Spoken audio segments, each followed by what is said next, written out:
नमस्कार दोस्तों, मैं हूं जितेंद्र दीक्षित। 4 PM महाराष्ट्र में आपका स्वागत है।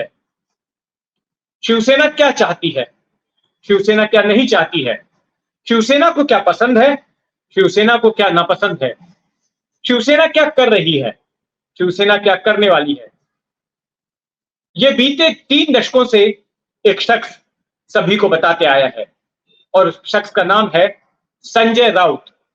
जी हां, वही संजय राउत जो कि शिवसेना के सांसद हैं, पार्टी के प्रवक्ता हैं और इसके साथ-साथ शिवसेना के मुखपत्र सामना के कार्यकारी संपादक हैं। यहां शिवसेना से मेरा मतलब है उद्धव ठाकरे वाली शिवसेना। पिछले साल शिवसेना में बगावत हो गई, जिसके बाद शिवसेना 2 धड़ों में बंट गई है और चुनाव आयोग ने असली शिवसेना की मान्यता एकनाथ शिंदे गुट को दी है। लेकिन संजय राउत की कहानी शिवसेना के विभाजन के काफी पहले से शुरू होती है। तो आज हम संजय राउत की बात क्यों कर रहे हैं? संजय राउत की बात इसलिए कर रहे हैं कि आज संजय राउत का जन्मदिन है। संजय राउत 62 साल के हो गए हैं और शिवसेना से जब वो जुड़े थे तब उनकी उम्र 29 साल की थी।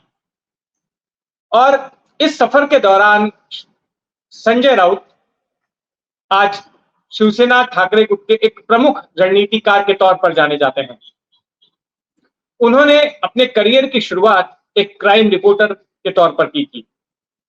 तो आज वो कहानी सुनेंगे कि कैसे एक क्राइम रिपोर्टर बन गया शिवसेना का सबसे बड़ा रणनीतिकार। और 2019 से लेके अब तक महाराष्ट्र की राजनीति में जो कुछ भी हुआ है उसमें संजय राउत ने एक अहम भूमिका निभाई है। तो यही सब जानते हैं। तो नजर डालते हैं संजय राउत के करियर पर। देखिए, संजय राउत ने मुंबई के रहने वाले हैं संजय राउत और इन्होंने बीकॉम की पढ़ाई की मुंबई के अंबेडकर कॉलेज से। और ग्रेजुएट होने के बाद में इनका झुकाव पत्रकारिता की तरफ हुआ और इन्होंने लिखना शुरू कर दिया। सबसे पहले इन्होंने लिखना शुरू किया नवशक्ति नाम के एक मराठी अखबार में। उसमें कुछ सालों तक लिखा, फिर उसके बाद इन्होंने इंडियन एक्सप्रेस में लिखना शुरू किया। इंडियन एक्सप्रेस ग्रुप से जुड़ गए और वहां कुछ दिन काम करने के बाद लोकप्रभा नाम की एक मराठी मैगजीन आती है, उस मैगजीन के ये पत्रकार बन गए और उसके लिए ये क्राइम रिपोर्टिंग करने लगे, अपराध से जुड़े किस्से कहानियां लिखने लगे। तो ये वो दौर था, 80 के दशक का दौर था, जब मुंबई में अंडरवर्ल्ड हावी हुआ करता था। 80 के दशक के मध्य तक कई ऐसे अंडरवर्ल्ड के चेहरे थे जो शहर पर हावी हुआ करते थे। हाजी मस्तान, करीम लाला, यूसुफ पटेल, वरदा राजन मुदलियार, तो इनके बारे में लिखते थे। और 80 के दशक में ही एक दूसरा दौर भी अंडरवर्ल्ड का शुरू हुआ जिसमें दाऊद गिरोह की एंट्री हुई। तो दाऊद इब्राहिम, छोटा राजन, अरुण गवली, अमर नायक, इनके बीच में भी गैंग वॉर शुरू हो गया।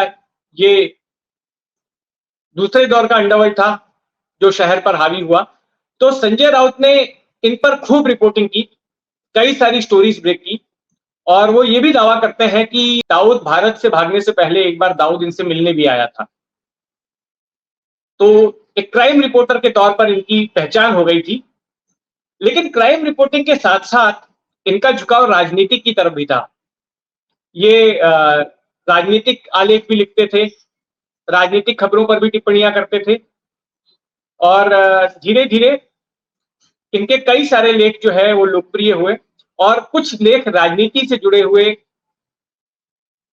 शिवसेना के दिवंगत प्रमुख बाला साहब ठाकरे की नजरों में आए और उन्हें लगा कि इस शख्स के जिस तरह के आक्रामक विचार हैं, जो लिखने की शैली है, वो उनके शुरू किए गए अखबार, कुछ साल पहले ही उन्होंने अपनी पार्टी का मुखपत्र शुरू किया था सामना, तो उसके बिल्कुल अनुरूप है, उससे मेल खाती है संजय राउत की स्टाइल।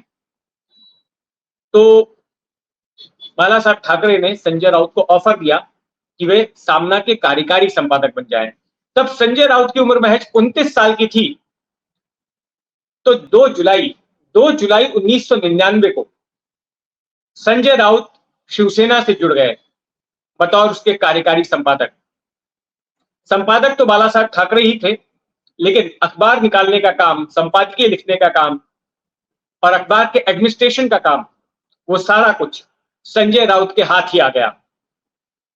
और संजय राउत ने अपनी लेखनी में शिवसेना की धार को बरकरार रखा। या ये कहें कि शिवसेना की जो आक्रामक छवि थी, जो कट्टर हिंदुत्व वाली छवि थी, उसको और चमकाने का काम किया।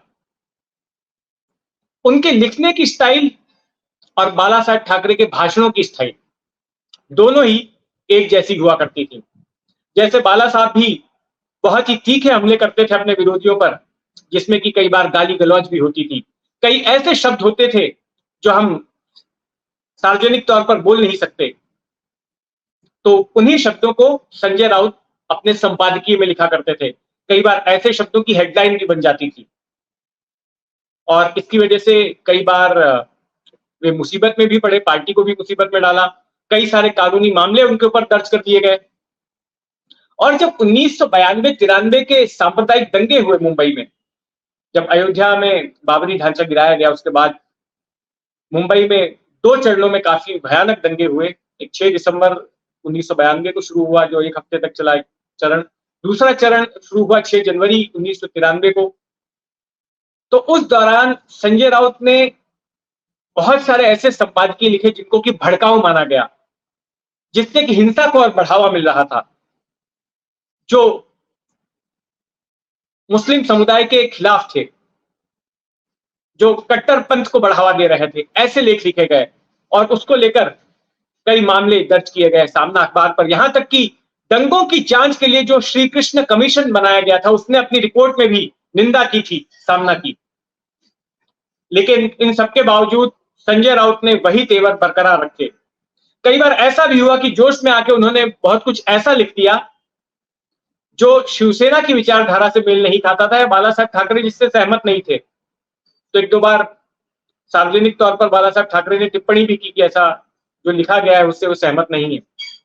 दूसरी तरफ संजय राउत ने एक और अहम भूमिका निभाई कि जो शिवसेना जो मराठी भाषियों की पार्टी मानी जाती थी, जब ये तय हुआ कि इसका स्कोप और व्यापक करना है, इसको और बढ़ाना है और इसको मराठी भाषियों की पार्टी से उठाकर तमाम हिंदुओं की पार्टी बनाना है, तो उसमें संजय राउत ने अहम भूमिका निभाई। और इसकी एक टैगलाइन भी है सामना अखबार की, ज्वलन हिंदुत्वचा पुरस्कार करणारा एकमात्र मराठी दैनिक। यानी कि ज्वलंत हिंदुत्व का समर्थन करने वाला एकमात्र मराठी दैनिक। और चूंकि अब शिवसेना का उद्देश्य था कि सभी हिंदुओं को साथ लाना है, ना सिर्फ मराठी हिंदुओं को, तो संजय राउत का भी आइडिया था कि एक हिंदी अखबार शुरू करते हैं, जिससे कि गैर मराठी हिंदू भी वो शिवसेना से जुड़ेंगे। और फिर फरवरी 1993 में सामना के हिंदी संस्करण दोपहर का सामना की शुरुआत हुई और उसके पहले कार्यकारी संपादक संजय राउत ने ही संजय निरुपम को बनाया। संजय निरुपम उसके पहले इंडियन एक्सप्रेस ग्रुप में काम करते थे और बाद में संजय निरुपम पहली बार शिवसेना से ही सांसद बने और इस सदी की शुरुआत में मेरे ख्याल से 2004-05 में उन्होंने शिवसेना छोड़ दी और फिलहाल वो कांग्रेस में है। तो ये संजय राउत थे जिन्होंने की गैर मराठियों को साथ जोड़ने की कोशिश की। इसके बाद आ जाते हैं 2019 में, जब विधानसभा के चुनाव हुए। तो 2019 के विधानसभा चुनाव के बाद हम सभी जानते हैं कि कितना ड्रामा हुआ। शिवसेना और बीजेपी जिन्होंने गठबंधन करके चुनाव लड़ा था, उनका गठबंधन टूट गया और शिवसेना ने कांग्रेस और एनसीपी के साथ मिलकर सरकार बना ली, महाविकास आघाड़ी बनाई गई, गठबंधन बनाया गया। तो उस गठबंधन को बनवाने में संजय राउत ने अहम भूमिका निभाई, या वे एक तरह से उद्धव ठाकरे के दूत के तौर पर काम करते थे। जिस दिन, मुझे याद है 24 अक्टूबर 2019 की वो तारीख थी जब नतीजे आए थे, उसी शाम को पहली बार संजय राउत शरद पवार के घर सिल्वर ओक पर उनसे मिलने गए थे और मीटिंग हुई थी। और जब पत्रकारों ने उनसे पूछा कि ये मुलाकात किस लिए थी, तो बोले नहीं नहीं दिवाली मिलने गए थे, सीनियर नेता है ना, उनसे दिवाली मिलने गए थे। तो दिवाली तो मिलना था ही, दिवाली का वक्त चल रहा था, लेकिन इसके साथ साथ जो है जोड़ तोड़ का भी काम शुरू हो चुका था। और फिर वो रोज बयान देते थे, उनके घर पर सुबह सुबह पत्रकार पहुंच जाते थे और आज भी पहुंचते हैं। हर सुबह की उनकी जो प्रेस कॉन्फ्रेंस है वो काफी फेमस है और कोई ना कोई वो ऐसी बात बोल देते थे जिस पर कि दिन भर चर्चा होती थी। और वो रोज ये बात कहते थे मुख्यमंत्री तो शिवसेना का ही होगा, मुख्यमंत्री तो शिवसेना का ही होगा। अब लोग पूछते थे कि कैसे शिवसेना का होगा भाई, बीजेपी शिवसेना ने मिलकर चुनाव लड़ा है, बीजेपी को तुमसे दुगनी सीट मिली है, 105 सीट लाई है बीजेपी और तुम 56 सीट लेकर आए हो, तो कैसे बनेगा। लेकिन ये बोलते थे और वाकई में ऐसा हो भी गया। बीजेपी को दरकिनार किया गया, कांग्रेस एनसीपी की सरकार बनी, उद्धव ठाकरे मुख्यमंत्री बने।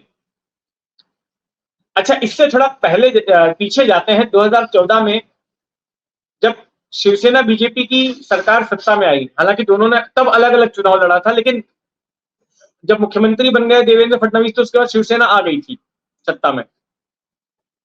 तो उन 5 साल के दौरान भी सत्ता में रहते हुए शिवसेना ने काफी कड़े तेवर अपना रखे थे और बीजेपी पर आए दिन निशाना साधती थी।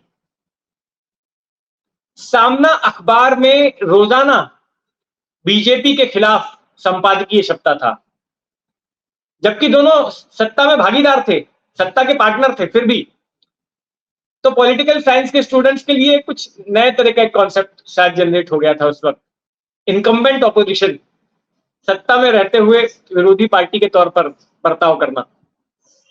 और देवेंद्र फडणवीस ने कहा भी कि सामना में जिस तरह से हमारे खिलाफ छप रहा है वो सही नहीं है। एक तरफ हमारे साथ सत्ता भोगते हो और दूसरी तरफ हमारे खिलाफ ही लिखते हो। लेकिन इसका कोई फर्क नहीं पड़ा था, ना संजय राउत पर ना शिवसेना पर। खैर, तो 2019 में सरकार बन गई जिसमें अहम भूमिका निभाई संजय राउत ने, उद्धव ठाकरे मुख्यमंत्री बने। लेकिन इसके बाद हुआ ये कि जिस तरह के तेवर अपनाए जा रहे थे बीजेपी को टारगेट करते हुए, और हम देखते हैं कि जहां जहां पर बीजेपी विरोधी पार्टियां सत्ता में थी, जिन जिन राज्यों में, केंद्रीय एजेंसियों की उन पर खास कृपा रही। तो शिवसेना पर भी थी कृपा, शिवसेना के कई नेता जो है सीबीआई और ईडी की लिस्ट में थे, तो उस लिस्ट में संजय राउत भी आ गए और संजय राउत के खिलाफ भी ईडी ने मामला दर्ज कर दिया। और अगस्त 2022 में मनी लॉन्ड्रिंग के आरोप में संजय राउत को गिरफ्तार करके जेल भेज दिया गया। लेकिन संजय राउत 3 महीने ही जेल में रहे और उसके बाद उनको जमानत मिल गई पीएमएलए कोर्ट से, prevention of money laundering act court. और इस कोर्ट ने बोला कि संजय राउत की गिरफ्तारी गैर कानूनी थी। पैसों के लेन देन की गड़बड़ी तो सीधे आप मनी लॉन्ड्रिंग कैसे बोल सकते हो, कोर्ट ने बड़ा बड़ा सवाल उठाया था। खैर, संजय राउत बाहर आ गए और अब भी जेल से लौटने के बाद भी उनकी वो धार कायम है। जो इंडिया गठबंधन बना है तो उसके वो कोऑर्डिनेटिंग कमेटी के सदस्य हैं और तमाम पार्टियों के समन्वय में अहम भूमिका निभा रहे हैं। तो इन संजय राउत को जन्मदिन पर हमारी ओर से शुभकामनाएं। और महाराष्ट्र की राजनीति में जो कुछ भी हलचल होती है उस पर हमारी नजर बनी रहेगी। आप भी अपनी नजर बनाए रखें 4 PM महाराष्ट्र पर। अगर आपने इस चैनल को सब्सक्राइब नहीं किया है तो सब्सक्राइब कर लें और बेल आइकन दबा दें। धन्यवाद।